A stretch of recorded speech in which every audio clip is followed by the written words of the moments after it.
நீங்கள் மட்டும் இல்லை, டாக்டர் ஆகிறதுக்கு முன்னாடி நானுமே இதை தான் நினச்சிட்டு இருந்தேன். லைக் வாமிட் பண்ணா, இல்லை மயக்கம் வந்தா, இல்லை பல்ஸு பிடிச்சலாம் இந்த பாட்டி எப்படி தான் இந்த காலத்தை ப்ரெக்னென்சி கண்டுபிடிச்சாங்கன்னு எனக்கு இன்றைக்கி வரைக்கும் தெரியல. But coming to the reality, so எல்லாருமே இந்த வாமிட்டிங்கோடையோ இல்லை வந்து இந்த தலை சுற்றலோட எல்லாருமே வந்து அந்த சிம்டம்ஸ் வந்த பிறகு யூபிடி பாசிட்டிவ் ஆகிறது இல்லை. ஸோ ஃபர்ஸ்ட்டு சிம்டமே வந்து பீரியட்ஸ் மிஸ் ஆகுறது தான் மோஸ்ட் ஆஃப் த பீப்புளுக்கு. சில பேருக்கு வேணால் இந்த வாமிட்டிங் சென்சேஷன் ஆலியாக வரலாம். So but whatever it is, ப்ரெக்னென்சியில் அப்படின்னாவே 90% ஆஃப் விமனுக்கு இந்த ப்ரெக்னென்சியில் வாமிட்டிங் வரதும் இது கழிக்கிறது, தட் இஸ் நாசியான்னு சொல்லுவோம் மெடிக்கல் டேர்ம்ஸில், அது காமனாக இருக்கிறது. ஸோ இதில் எப்படி நம்ம ப்ரிவெண்ட் பண்ணலாம், இல்லை வந்து என்ன ட்ரீட்மெண்ட் இருக்குது அப்படின்னு பார்த்தீங்கன்னா, ஃபர்ஸ்ட் திங் வந்து don't start your morning with liquids. எடுத்தோடனே காலைல டீ காஃபி டெஃபினெட்லி நீங்கள் அவாய்ட் பண்ணி ஆகணும். எனிதிங் எதெல்லாம் உங்களுக்கு வந்து கேஸ்ட்ரைட்டிஸ் சிம்டம்ஸை இன்டியூஸ் பண்ணும் அப்படின்னு நீங்கள் நினைக்கிறீங்களோ அது எல்லாமே அவாய்ட் பண்ணணும்.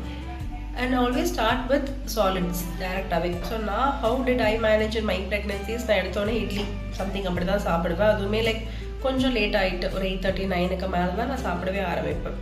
So that is how you do it. And எப்பயுமே வந்து நிறையா சாப்பிடக்கூடாது. Because in pregnancy what happens is, நம்ம பாடியில் இருக்கிற அந்த ஹார்மோன் ப்ரொஜெஸ்ட்ரோன்ற ஹார்மோன் ரொம்ப அதிகமாக இருக்கிறதுனால பாடியோட டைஜஷன் ப்ளஸ் அந்த குடல் வயிறு எல்லாமே வந்து ரொம்ப ரிலாக்ஸ்டாக இருக்கும். ஸோ டைஜஷனே ரொம்ப லாங் ப்ராசஸாக இருக்கும்.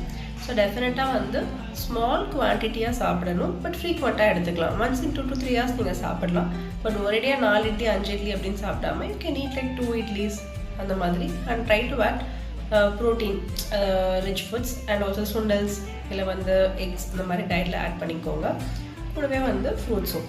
இதெல்லாம் பண்ணியுமே வந்து எனக்கு வாமிட்டிங் செட்டில் ஆகலை அப்படின்றவங்க வந்து we start them on medications. அது மட்டும் இல்லாமல் இந்த ஜிஞ்சர் இஞ்சி இருக்கு இல்லையா, ஸோ இஞ்சியுமே வந்து வாமிட்டிங்க்கு ரொம்ப ஹெல்ப்ஃபுல்லாக இருக்கும். ஈவன் நிறையா ஸ்டடீஸே வந்து ப்ரூவ் பண்ணியிருக்கு.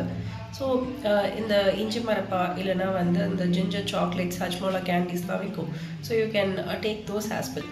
So all this will help in reducing the symptoms of vomiting. But எல்லாருக்குமே இந்த ஹோம் ரெமெடிஸ் சரியாகுமா இல்லை டயட் சேஞ்சஸை சரியாகுமானா ஆகாது.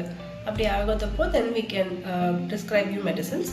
அந்த மெடிசன்ஸ் எல்லாமே உங்களுக்கும் உங்கள் குழந்தைக்கும் சேஃபான மெடிசன்ஸாக ப்ரிஸ்கிரைப் பண்ணணும். ஸோ அதுக்கு நீங்கள் உங்கள் கைனோகாலஜிஸ்ட்டை கான்டாக்ட் பண்ணணும்.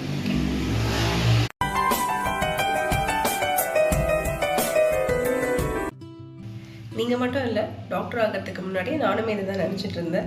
லைக் வாமிட் பண்ணா, இல்லை மயக்கம் வந்தா, இல்லை பல்ஸு பிடிச்சலாம் இந்த பாட்டி எப்படி தான் இந்த காலத்தை ப்ரெக்னென்சி கண்டுபிடிச்சாங்கன்னு எனக்கு இன்றைக்கி வரைக்கும் தெரியல. But coming to the reality, so எல்லாருமே இந்த வாமிட்டிங்கோடையோ இல்லை வந்து இந்த தலை சுற்றலோட எல்லாருமே வந்து